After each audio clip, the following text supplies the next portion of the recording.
Olá, muito boa tarde você internauta que nos acompanha agora ao vivo aqui no site Notícias Agrícolas. Estamos de volta com os nossos boletins e agora a gente vai falar sobre o mercado de açúcar e de etanol, atualizando todas as informações aí relativas a estes mercados. A gente que está com a finalização dos trabalhos da safra 2022-23 aqui no centro-sul do país e é claro que também os olhares já começam a se voltar para a próxima temporada que começa em abril do ano que vem. Para atualizar todas essas informações, a gente conversa agora ao vivo com William Orzari Hernandes, que é sócio da FGA. William, muito boa tarde, obrigado pela sua presença aqui com a gente do Notícias Agrícolas. Boa tarde, Jonatas. Boa tarde a todos os ouvintes e queria agradecer o espaço aí, a todos. Boa tarde. Boa tarde. Bom, William, queria que você começasse falando pra gente como é que vocês têm visto aí a movimentação do mercado de açúcar aqui no Brasil, né? A gente está aí na finalização da temporada 2022-23 aqui no centro-sul do país, né? E vocês têm aí acompanhado esse mercado. Queria que você atualizasse para a gente um pouco mais sobre a movimentação do mercado interno aqui no país nos últimos tempos. Bom, não tem sido fácil analisar o setor nos últimos tempos, né? Medidas diferentes aí no que se refere ao aspecto tributário, principalmente do etanol, que acabou afetando bastante o preço nessa safra, né? A gente tem uma medida aqui, na verdade, se você olhar em termos de queda de preço, é a maior queda, né, do preço do etanol nos últimos 20 anos, né, que aconteceu de abril até setembro desse ano, foram 42% de queda. O preço do etanol chegou, o líquido chegou próximo a R$ 4 e no pior, né, no pior momento chegou a 2,40, 2,30 líquido, abaixo do custo de produção, né? Então, cenário bastante volátil, esse preço se recuperou, Uhum. uma parte dele, né, até o momento, desse momento ruim de setembro, mas o que, né, e recuperou até de uma maneira bastante positiva, cerca de 20%. Então, um mercado bastante volátil do ponto de vista de etanol, representando aí essas mudanças tributárias que aconteceram na gasolina e que acabaram refletindo no cenário de etanol. O lado bom da história é que o preço se recuperou do etanol, aí dessa vez agora transitando num patamar acima do custo total de produção. E o açúcar, que é hoje o bem substituto, que responde aí por aproximadamente metade da produção, se comportou muito bem durante esse período, né? Toda essa volatilidade no etanol e o açúcar teve sim seus momentos de impacto de preço, mas não chegou a cair mais do que 10%. Então, conseguiu se manter num patamar bom de preço, mesmo com todas as alterações, mostrando bastante resistência no mercado de açúcar, ou seja, bastante demanda para o açúcar brasileiro no mundo. Então, esse é o contexto geral, uma safra que vai apresentar e tem apresentado recuperações de produtividade. O ano passado e o ano de 2020 e o 2021 foram anos com secas históricas, né, dados muito ruins do ponto de vista de seca e de clima também, né, geadas e queimadas. E esse ano é um ano de recuperação, mas a gente entende que essa recuperação ela vai acontecer parcialmente e ao longo dos próximos anos, à medida que o clima se normalizar e vem se normalizando nos últimos meses, os dados já são bem melhores, né, do que no ano passado, e o clima vem ajudando a recuperar a produtividade importante esse ano e possivelmente mais forte no ano que vem. Tanto é que a gente esperava, né? Você começou a abrir a matéria comentando de encerramento de safra, e essa seria atuada, e era atuada no ano passado, né? No ano passado a gente tinha bastante unidades nessa quinzena, aqui na primeira quinzena de outubro, já com a safra finalizada. E hoje, esse ano, a gente até tem dados, né? Algumas unidades de fato já encerraram a safra, mas a proporção é muito menor do que na safra anterior, e as unidades devem continuar moendo o outubro e o novembro também no centro-sul do país. Então, esse é o contexto geral, um contexto de demanda para açúcar fortalecido. Do lado do etanol, a gente tem uma demanda mensal que vem rodando por volta de 1,5 bilhão de litros por mês. É um número maior do que o da safra passada, que a gente tinha preços já de paridade acima de 70%, então o volume de etanol consumido era muito menor. Então, para se defender dessa oferta que vai vir maior, né, a safra deve finalizar mais tarde e também começar mais cedo ano que vem, a gente tem uma tendência de preços de etanol sendo consumido melhor do que na entre-safra anterior, que deve equilibrar bastante esse cenário de oferta e demanda para etanol no final da safra. Certo. William, é importante a gente falar, né? Você comentou aí então do etanol, essas questões tributárias, a gente falou um pouquinho também em relação ao açúcar.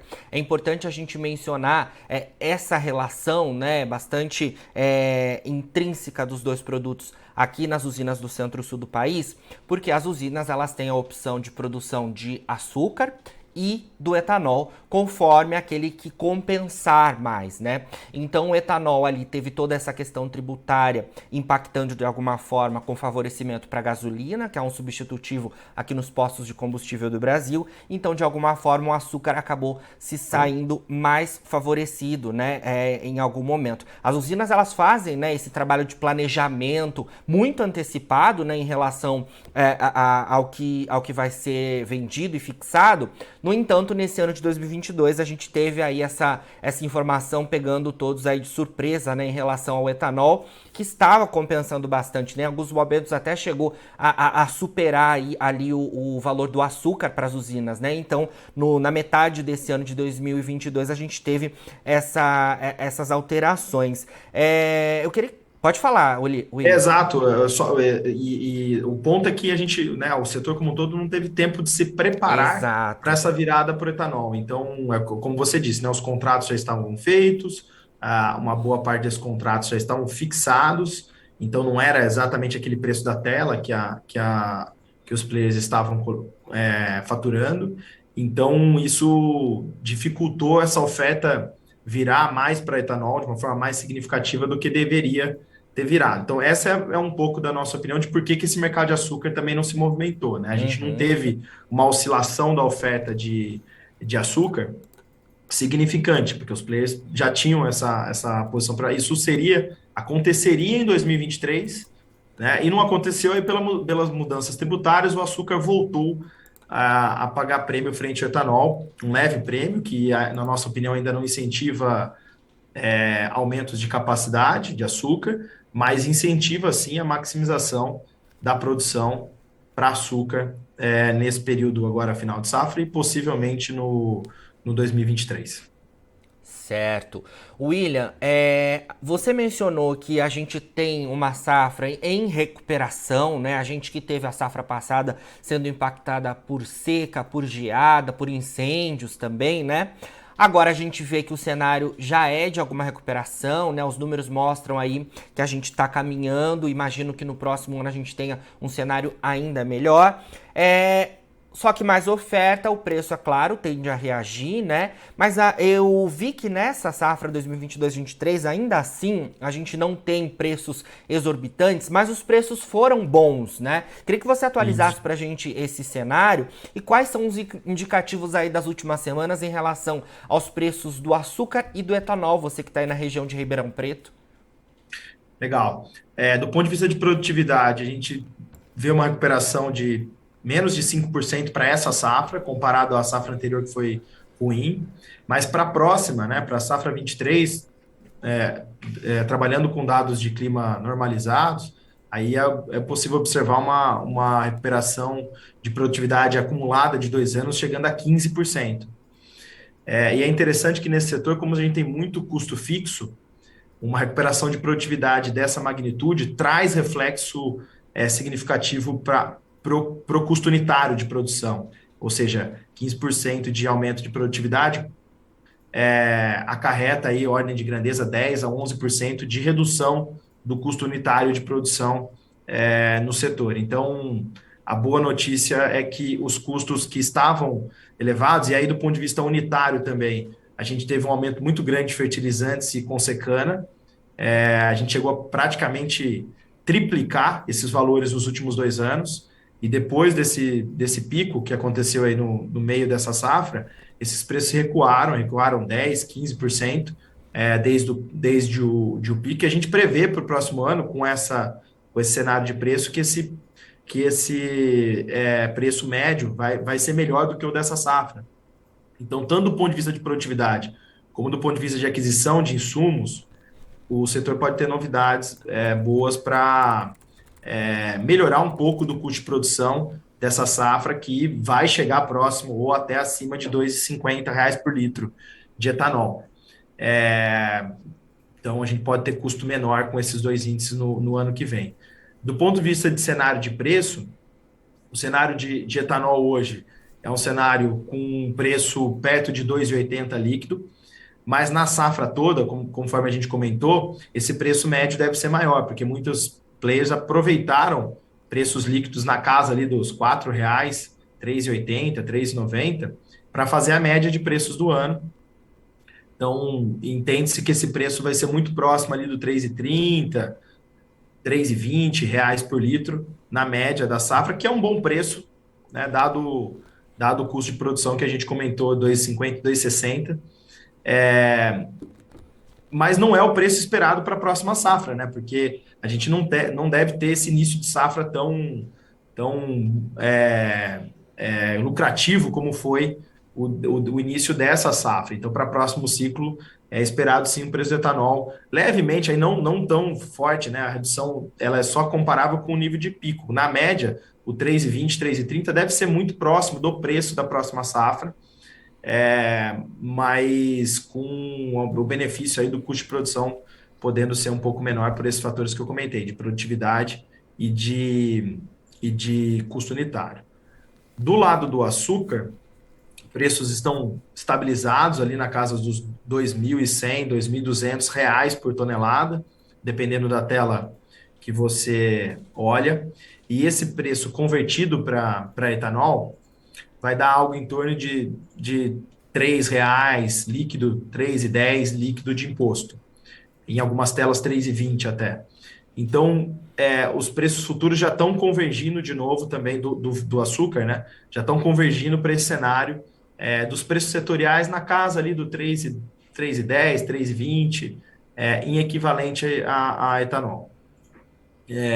São preços que, com o custo de produção de hoje, de 2,50, 2,60, acabam trazendo uma margem que não traz investimentos para o setor. A gente chegou, para vocês terem uma ideia, chegou a ver períodos anteriores aí de lucratividades acima de R$ 1 por litro, e esses 50, 60 centavos por litro é menor e acaba inibindo muitos investimentos que estavam em curso do ponto de vista setorial. Isso acaba desfazendo um pouco do cenário de crescimento setorial, seja para açúcar, seja para etanol, ou outros produtos como biogás, milho, e outros produtos correlatos com geração de energia ao setor. Então, do ponto de vista de investimento, há um clima de boa lucratividade, mas não investimentos para o ano que vem, o que traz, né, o contraponto de a gente ter uma oferta maior para o ano que vem, mas quando se olha a médio prazo, essa lucratividade não traz um clima de muita oferta nos próximos 2, 3 anos, o que acaba ajudando, do ponto de vista setorial, o preço a médio prazo. Então, acaba sendo até um contrassenso, né, porque mais oferta implicaria, como você disse, em redução de preço, né? Mas essa oferta está vindo com base numa recuperação de produtividade e estabilização da lucratividade, o que, na nossa opinião, não levaria a reduções de preço mais significativas por esse motivo de aumento de oferta. Acho que era isso, Jonathan. Não sei se sim. acompanhou aí. Claro. William, queria que você até mencionou um pouco disso, mas queria que você atualizasse para a gente as informações relativas aí a essa última etapa, né, da colheita e da boagem. Você disse que a gente, em relação à temporada passada, a gente tem até mais usinas, né, agora nesses últimos meses do ano, nesse último trimestre aí do ano, né, fazendo os trabalhos de moagem e de colheita, mas queria que você atualizasse para a gente, porque sei que também tem chovido em áreas produtoras e isso de alguma forma tem impactado também os trabalhos que já estão mais lentos do que no ciclo passado. Como é que você vê isso? Sim, a chuva elas têm sido muito boas, né, do ponto de vista agrícola, para recuperar essa cana para o próximo ciclo. Mas do ponto de vista industrial, ela vem atrapalhando o ritmo industrial, né? Na última quinzena, por exemplo, reportada pela Única, o dado foi, entre aspas, decepcionante, né? Apenas 25 milhões de toneladas produzidas, quando a gente tem capacidade máxima aí por volta de 50 milhões de toneladas toda quinzena. Então, o que afetou isso foi basicamente o clima chuvoso, além de, obviamente, algumas unidades que já pararam, mas muito pouco perto do período anterior. A gente tem uma medida aqui que tem uma diferença de 60 unidades paralisadas dessa quinzena atual comparado com a quinzena anterior. Então, existem algumas usinas que já pararam essa safra, mas no ano passado a gente tinha 60 unidades a mais paradas, né? Que é um número bem significativo, olhando para as 280, 270 unidades que a gente tem operando no país hoje. Então, aí assim, isso atrapalha o pace de finalização de safra. A gente deve ou pode ter alguma cana que não consiga ser processada e tenha que ficar para o ano que vem, né? E vamos depender aí do clima, né, no final de outubro e também de todo novembro para saber se vai conseguir processar toda essa cana ou não. Mas se o clima for normal, a gente acha que ainda há tempo para processamento e finalização na safra ali perto de 550 milhões de toneladas, que é o nosso número de estimativa para o fechamento dessa safra. E já para o ano que vem, possivelmente a gente volte a ter, se essas chuvas continuarem, números parecidos com os picos, né, que a gente teve ali de moagem, 600 milhões, 590, 600 milhões, eventualmente até um pouquinho mais, 600 milhões de toneladas. Então, essa chuva atrapalhou, né, o fechamento ali de setembro, mas a gente entende ainda que vai conseguir processar toda essa cana disponível até final de novembro e eventualmente até um pouquinho de dezembro, se a gente tiver clima normal. Certo. William, para a gente finalizar, você trouxe aí, né, as informações relativas à tributação aqui, né, no país. Tem a questão do ICMS sobre os combustíveis, também a isenção dos impostos federais. Claro que isso impactou o etanol, impactou a gasolina também. Mas impactou mais o etanol porque a gente já tinha ali aquela diferenciação em relação à alíquota de tributação, né?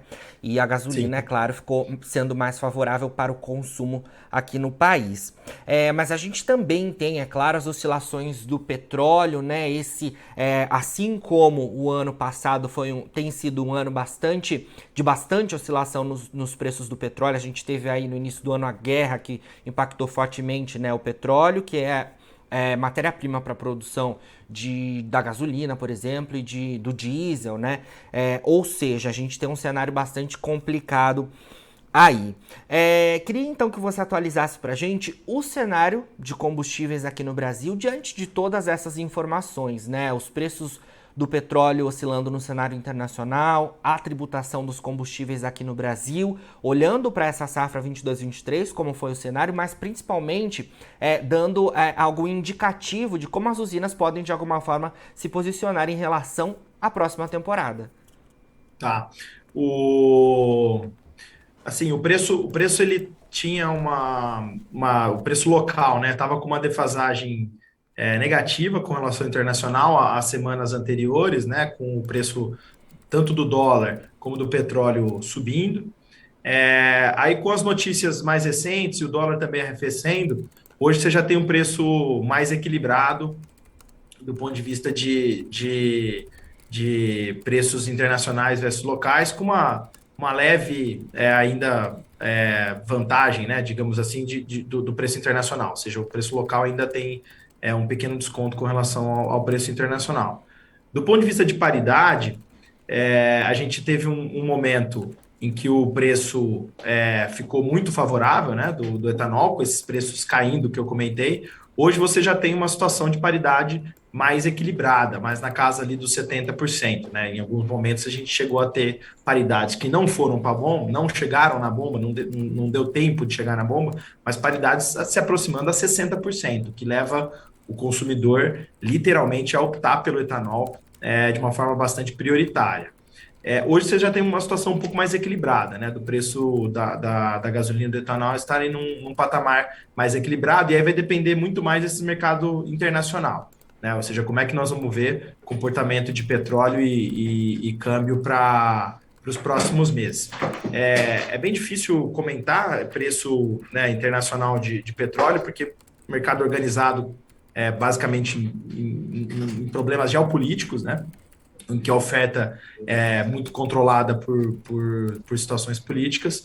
Então, o que a gente faz é assim, um acompanhamento basicamente real aqui de como que está sendo a medida de mercado para a precificação da gasolina e se posicionando nesse cenário. Mas do ponto de vista de oferta e demanda, a gente vê uma situação bastante equilibrada, né? Do que a gente vê hoje de a quantidade de oferta que tende a estar disponível até março, ela está muito próxima do que vem sendo consumido hoje quinzenalmente no país.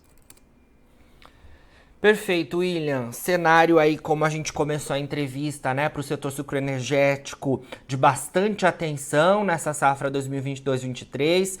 É claro que a gente vai acompanhando aí todas as informações. Sempre que tiver novidades aí da FGA, queremos contar com a sua participação por aqui. Ainda temos aí alguns meses para a finalização desse ciclo atual, né, aqui no centro-sul do país. E é claro que a gente quer contar com vocês por aqui para atualizar os nossos internautas, tá bom? Estamos sempre disponíveis, Jonatas. Um abraço a todos. Um abraço, William. Falamos aí então com o William Orsari Hernandes, que é sócio da FGA, a gente dando as informações relativas então ao mercado de açúcar e de etanol aqui no Brasil, né, posicionando os nossos internautas em relação ao cenário da safra atual 22-23 aqui no centro-sul do país, que termina em março do ano que vem, mas também já dando indicativos importantes em relação à próxima temporada. Agora, na finalização dos nossos boletins, você fica com as nossas redes sociais. Siga a gente por lá para se manter atualizado sobre todas as informações do agronegócio brasileiro, e a gente segue com o nosso site no ar. Daqui a pouquinho também tem mais boletins ao vivo, fica por aí, a gente se vê. E Notícias Agrícolas, o site que está há 25 anos ao lado do produtor rural. Se inscreva em nossas mídias sociais. No Facebook, Notícias Agrícolas. No Instagram, @Notícias Agrícolas. E em nosso Twitter, @Norteagri. E para não perder nenhum vídeo, não se esqueça de nos acompanhar no YouTube e na Twitch, Notícias Agrícolas Oficial.